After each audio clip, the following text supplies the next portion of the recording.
What's up, everybody? Welcome to Waypoints Media Club, your one-stop shop for reviews, discussions on all things video games, movies, and TV shows, but never a book. Join with me today is Austin J. Ernst. That's me. Hello. Hi.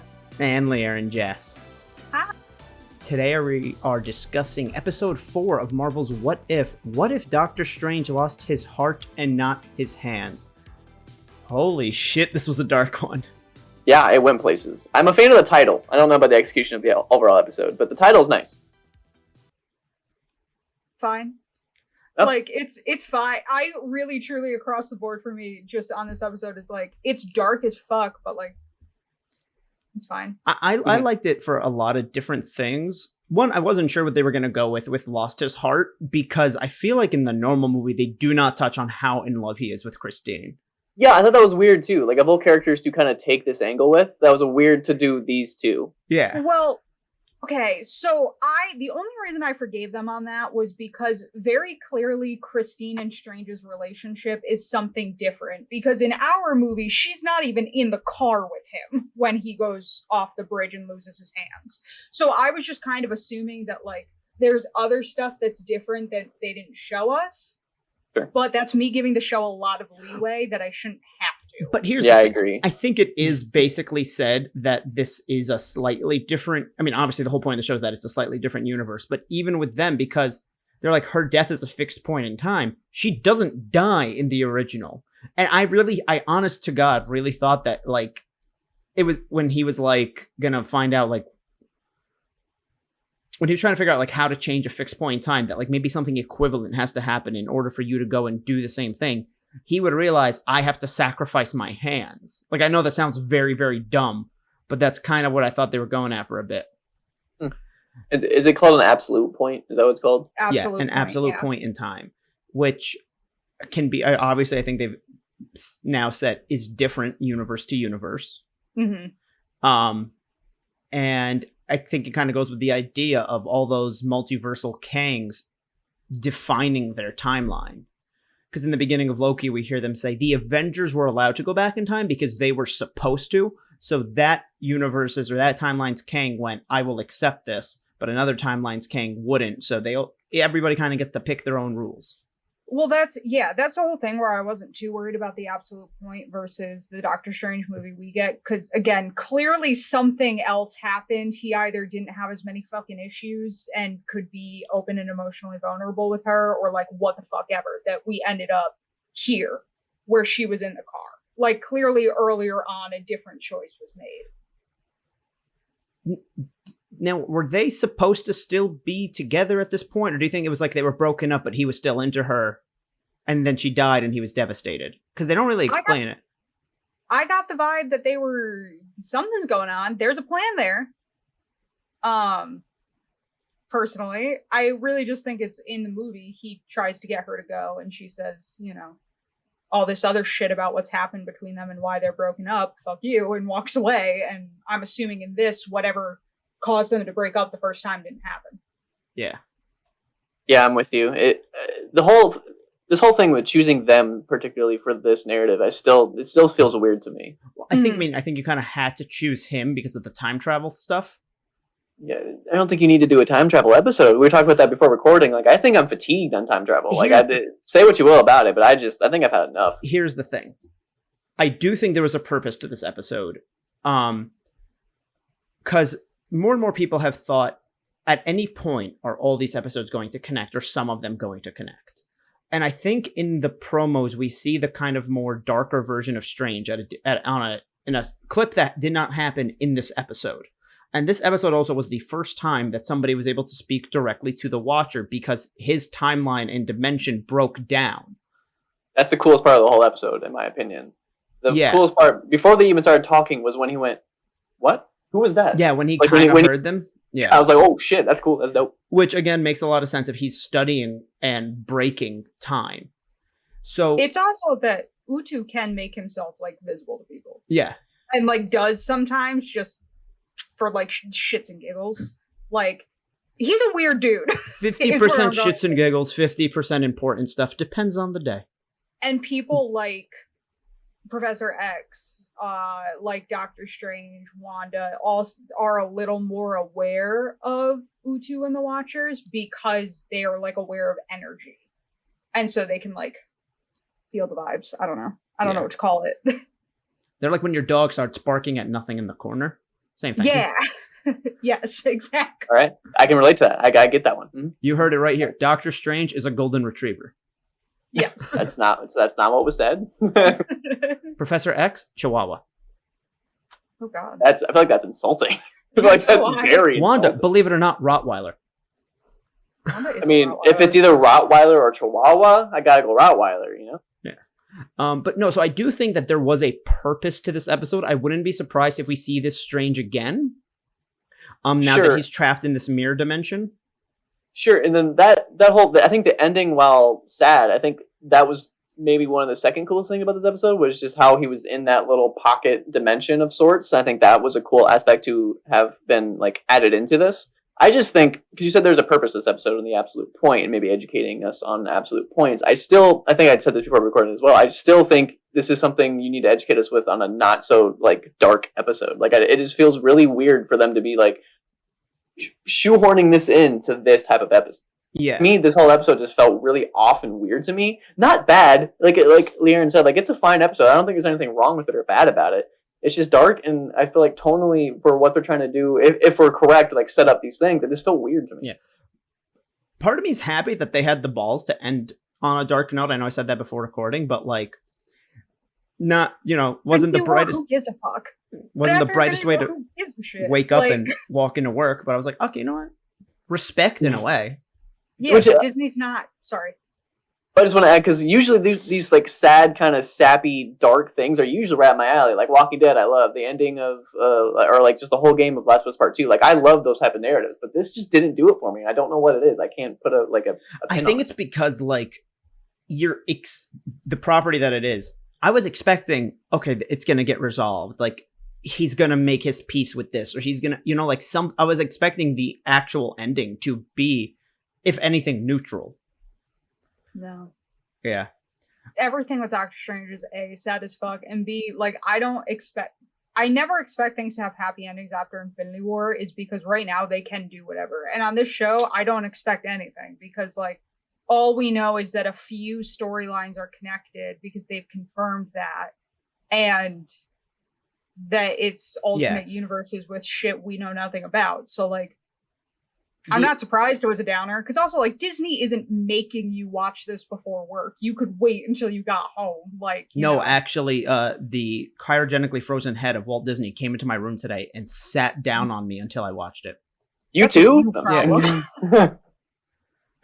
The other thing is though, like, so the Watcher said something where he said, "I won't risk an entire dimension to help the life of one person." I can't risk one universe to help another. I think basically what the Watcher might do is, if multiple universes are at risk, he might interfere. The Watchers literally cannot do anything. They can, but like he would get kicked out of being a Watcher. Yeah. And just like not exist really anymore, which happens. There's a whole old storyline, but I do not think they are setting that up. Yeah. Because you need more characters than you have. Utu's not going to do anything. He's just going to like chill in the sky. Yeah. This is a very me thing, but Liren, you said you watched some Fallout stuff back in the day for like research or something. Did you watch have you heard the quote, war never changes? Yes. Did the narrator sound very similar? Who does the Watcher? Is Jeffrey Wright? Jeffrey Wright's in the Fallout games, isn't he? I don't know. I just by the tinge of my ear, I was like, about Fallout. I don't know names. Excuse me, but it seemed like a very similar voice. And if it's not the same person, it seemed like someone who could just like sub in and be the exact same voice. Because I know he's done like a lot of voice acting. I'm looking. He's got a soothing voice. He does. I'm so excited for him to be James Gordon in the Batman. Sure. Like, he's great. That's a side tangent, but I was just curious. Because I know he did voice work for The Last of Us Part 2. He's done video games before. Hang on. Who was he in last? Okay, I'll look it up later. Isaac. Oh, actually, I was about to guess that. I don't think it's the same guy from Fallout. I don't know why I thought he was in Fallout. Oh crap! The guy from Fallout is Ron Perlman. Oh shit! Holy crap! That's why they both have very deep voices, and like. So yeah, now that I realize it's him, I can understand the like connection I made. Yeah. In my head, I was incorrect, and I will admit that right now. But like they have definitely similar voices. This episode, I think, had some of the best like animated fight scenes we've had so far in the 4 episodes, especially because it got to be like magical and stuff, and seeing that play out in like a very comic booky and anime style battle between like the Ancient One and Doctor Strange. Like, I really enjoyed watching that personally. Also, this might be the only one so far where basically everybody was voiced by the original actor. Except fucking Benedict Cumberbatch. No, it was him. No, it was not. Yeah, it was. Parts of it was. I know for a fact parts of it were. I don't know why. I looked it up in the credits. It's Benedict Cumberbatch. Yeah, I remember seeing him in the credits. It was not maybe his best performance, but it was him. It was not him because he made it clear that he was not in this. Yeah. Because I thought it was funny that they got Rachel fucking McAdams and didn't get Benedict Cumberbatch. No, look it up. I'm looking it up right now. So am I. I'm sorry, I was yelling at Jordan. No one ever listens to me. God, this list is so goddamn long. Benedict Cumberbatch is a dirty fucking liar. He literally went in an interview and was like, I'm not in What If. This was also a dude who took promo posters or promo pictures for Star Trek 2 and wasn't in it because they were trying to hide who the villain was. So the man might enjoy lying. I swear to God, though, there's an interview where he goes, no, I unfortunately couldn't return to do the voice acting for What If. It's like such and such is doing it. Da, da, da, da. I was like, okay, weird that Rachel McAdams found the time, but you couldn't. Sounds real. I mean, where was that interview? Because I wonder if I have no idea. Yesterday could have been around that, the time that it was coming out that like Brie Larson wasn't coming back and that Robert Downey Jr. wasn't coming back, which his voice actor is the worst one so far. It was and fucking. Because I wonder if like COVID like freed things up and changed schedules that he was actually able to come and record some things. Yeah, and that like Elizabeth Olsen wasn't available to record, and fucking Gwyneth Paltrow said no. I don't know that for sure. I'm just assuming that she said no. At this point, speaking of Elizabeth Olsen, I totally got WandaVision vibes from that like final shot of them being in the thing. Yeah, and then him like, I see you with your symbolism. Yeah, and that just slowly shrinking it on top of itself. Yeah. I didn't know it was going to happen. I didn't know if like some weird reaction was going to happen to him being like crushed or what. Well, I also know that like one of the shots in the promo we see is Doctor Strange interacting with Captain Carter. And when he opened the portal to the tentacle thing, I really thought she was going to pop out. Oh, is that the same guy? I mean, we always saw were tentacles, right? So not saying all tentacle monsters look alike. I'm just saying I can't tell them apart. How dare you? I'm not positive that shot is him talking to Captain Carter. That's true too. It could just be. I don't think it is. I think Marvel fans have a tendency to read far too much into trailers and be like, "This is going to happen because of the trailer," and it's like, no, they lie in trailers all the fucking time. Mm-hmm. Like we all thought we were getting an Iron Man 2 episode just because they showed Tony in the donut, and that isn't what the episode had to do with. Not at all. Like everybody just, I think, is making assumptions because anything could happen, and like, I don't think he's talking to Captain Carter. I don't think he's talking to Captain Carter. Either way, there have been whispers of them. I'll get back to you in a sec, Austin. There have been whispers of some of the episodes connecting in some way. So I really thought that she was gonna pop out when he opened the portal. Yeah, I get your assumption at that. Totally. I think normal Marvel fans, like, or at least the heavy duty ones, like, they don't need excuses to like read into things. And I feel like What If is so cool, but it also kind of leans into that like part of the fandom in a negative way where people are just spouting out all this kind of nonsense about stuff, and it's kind of clouding a bunch of this. So I feel like that could be an issue as well. It is also one of those things where the fan base is big enough that if enough people say enough shit, some of it's going to be true. Well, yeah, but I just think this type of like show, like the premise of the show, kind of feeds into that as well. Yeah. I mean, you're always going to get into infinite monkeys, and somebody just by chance is going to be right. Yeah, but sure. Like I think there was a to thing. be clear, I'm not calling Marvel fans monkeys. I am referencing something. It is a theory that if you had infinite monkeys who had infinite time, each at a typewriter, just statistically, one of them would end up writing Hamlet by just accidentally. No, the works of Shakespeare. Oh, all of it. them, Gotcha. by Okay, I was chance. always told Hamlet. Yeah. Yeah. I just wanted to make sure that. Yeah. You know, No, and like I'm I not think I calling read them something that monkeys. once in like in a right into a magazine in like the 70s, somebody guessed that Vader was going to be Luke's dad. By the way, spoilers for Empire Strikes Back. So yeah, Who but would've it's like, someone's going to guess it eventually. yeah, I mean that's why writers, Well- when you sign contracts, it's like you cannot read fan fiction for whatever you're working on. I don't remember Because- what this. Sorry, I don't remember what this theory is, but it's something. It's stated like whatever can happen will happen. Like that's just how things work. If you can think it, it can probably happen. No, that's in the whole some point of the multiverse of multiverse. things. Yes, I'm agreeing with you. Yeah. No mean- one's arguing with you No, here. I know. Any other So- final thoughts on the episodes? Things you liked, loved, didn't like? I think the Watcher moment was the coolest moment for me, and I think the final moment was cool, and I think the overarching, like, the episode as a whole should have worked for me, it just didn't, and I don't Yeah. really know how to answer that, really. It was probably my least favorite one, honestly. The gnome was weird, and I didn't like that the cape died. Yeah, the Oh, gnome yeah, was weird. That did get me. I was like, oh, Yeah. no. Yeah, like I looked.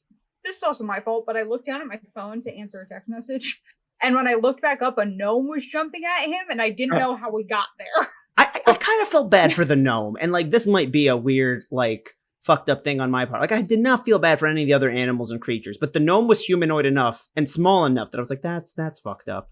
That's what makes it for you. It's just they have to be humanoid. And like look Sure. human. And I guess he's small, so I'm like, oh, it's like a child, right? Even though he's got a beard and like will stab me to death if I said that to him. This is how Jordan dies in the Chucky movies. He's like, it's small and humanoid. It's fine. We must save that doll. No, but I Chucky got looks him. like a toy. A gnome, I assume, would look like fleshy. How would a What? gnome look fleshy? It's like a garden gnome. But those are statues of real gnomes. Oh my god. Gnomes are fleshy. You heard it here first, folks. Fleshy gnomes. Hashtag fleshy gnomes. Hashtag fleshy. Nope. I mean, as brutal as it was to watch, I kind of liked seeing all his different attempts to be like, this is how I will prevent you from dying. Oh, Sure. The time loop. yes.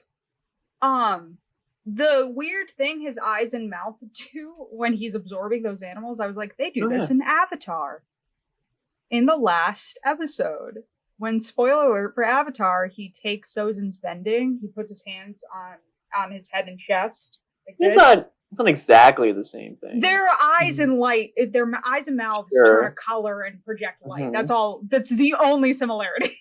I was to say, I don't think they're very similar, but I get it. Just that one part. I do think that was a Avatar weird makes way to that show earned. it. Avatar makes that at least earned with like the light and how he's the Avatar and And it like becomes this thing of the lights fighting and all that kind of Yeah. shit. Sure. Yes. To be fair, I do think like, and I've liked all episodes to different varying amounts. I do think I that thought you were gonna start talking about Avatar. I know shit about okay, here we go. Avatar. But I do think the biggest issue that this show suffers from is the fact that nothing feels earned because everything's happening so fast in every episode. Yeah, it's just really fast paced, which Yeah. makes for dynamic narratives like this that are dark and then kind of have nuance to it. Just really go out the wayside for me. Like Yeah. it's just none of the nuance in these episodes really works for me. And part of me wonders why they wouldn't just make these episodes 45 minutes to an hour. Budget. I mean, I know it's Yeah. Disney, but like, still. Yeah. Well, I hope if they see And the it- reception well, that maybe next, my mind somewhere else. I was about to say next semester, next season, Oh. they maybe can expand on the episodes a bit. Just give the general storyline a little bit more time to get fleshed out. I've heard people saying that a lot, and I just don't see that happening. Because I think it's there's gonna be an absolute point or whatever at the end of this, and it's just gonna. No, they've They've confirmed a second season. They're making a second season right now. Oh. They've confirmed up to 3. Yeah. Is the second season a continuation though? It's more just what if stories. That's what I mean. Yeah. So you're saying, like, assuming some of these storylines connect, will the second one connect? Who's to say? I'm assuming from the way I gauge this show, and even before hearing all that, before I even knew there was a second season, if there were going to be a second season, I would gauge it as a completely new what if, like, regime. Like, none of that would be related to the first season at all. It would just be that theme of what if. But, I mean, as far as we know, none of these are supposed to connect. There have just been whispers that they're supposed to.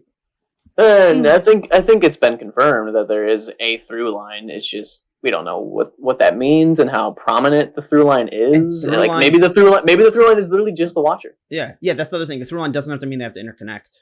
Yeah. I think the reason the episodes are going to be kept shorter is if you make them longer, Marvel fans are basically going to keep pushing, being like, well, now make them an hour. Well, now WandaVision series finale went over an hour. Make them longer. When you give a mouse a cookie. You truly cannot give the audience more than you are willing to continue to give because they're just going to ask for more. So far, we have called Marvel fans monkeys and now mice. Yes. You called them mice. Don't put this... I didn't call it monkeys or mice. Don't put this on me. I didn't do any of this. But yes, I think we will stay 35 minutes. Just also because, like, animation...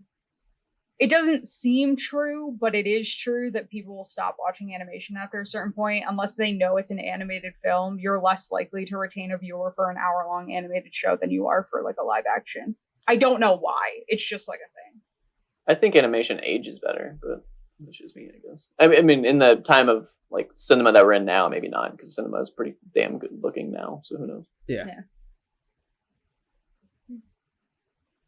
Yeah, I don't know. Like, it was fine. Yeah. I'm excited for next week.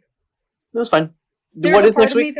We don't know yet, I enjoy that we find out every Monday. It's fun to open Instagram on Monday morning, and it's just like, this is what if is on Wednesday. I'm like, okay, cool. This is nice. I like this. I think next week's supposed to be the Party Thor. Like, Party Thor is the thing we know we're getting.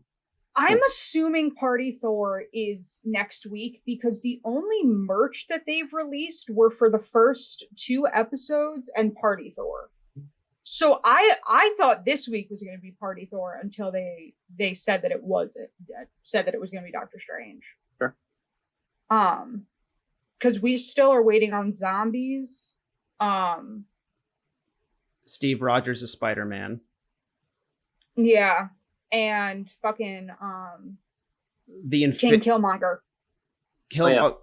And then Vision, Ultron with all the Infinity Stones. Ultron with all the Infinity Stones. And that's supposed to be the same one with, like, Gamora, daughter of Thanos, right? Yeah. Okay. I honestly just assumed that the Ultron with Infinity Stones was, like, the ending of the through line. I don't know why. Like, I thought that was the big bad for What If Season 1. It could be. The rumor has been that that's the final episode. And that was just my mind just immediately assumed that. Like, I have nothing to back that up. It makes sense. Ended on, like, the equivalent of the Avengers / Infinity War of this season. Yeah, to sum it all up, I think I'm fatigued on time travel. I think this whole episode didn't do it for me with the dark themes and trying to put absolute point in there. I don't think it was a bad episode at all. I just think this is something that should have worked for me, and for some reason it didn't. Yeah. Well, I can't wait to party till I'm Thor next week. Yeah. Any last comments, guys? I'm good. I'm done. That pun just shut Lee Aaron down. Well, no, what I was thinking was I'm more excited for they recently released that Peter Parker is in the zombie episode as Spider-Man Zombie Hunter, and that just sounds very funny to me, and I want to see it. How old is this Peter Parker? That's what I want to know. Because if it's a kid Peter Parker, that's even more interesting. Respectfully, MCU Peter would be a little bitch in a zombie apocalypse. I still want to see it. Oh, yeah. Yeah. Unless it's like he got hardened by it because it started when he was so young. I mean, lame. We'll find You've seen that story before. Come on now. All right, guys. Well, we will see you next week. Bye. Bye.